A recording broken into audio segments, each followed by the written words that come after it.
ज़बूर 137 Asir इसराइलियों का नोहा।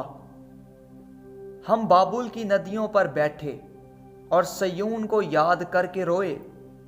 वहाँ बैद के दरख्तों पर उनके वस्त में हमने अपनी सितारों को टांग दिया, क्योंकि वहाँ हमको असीर करने वालों ने गीत गाने का हुक्म दिया और तबाह करने वालों ने खुशी करने का, और कहा सयून के गीतों में से हमको कोई गीत सुनाओ।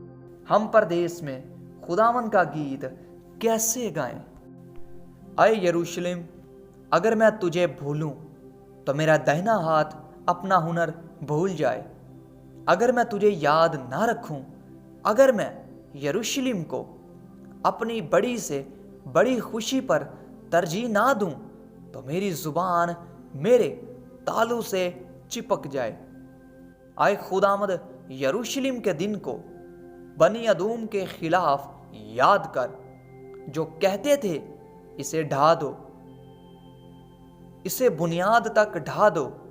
आए बाबुल की बेटी जो हलाक होने वाली है, वो मुबारक होगा जो तुझे उस सलूक का जो तूने हमसे किया बदला दे। वो मुबारक होगा जो तेरे बच्चों को लेकर चट्टान पर पटक दे। आमीन। यीशु जिंदा है, शैतान शर्मिंदा है।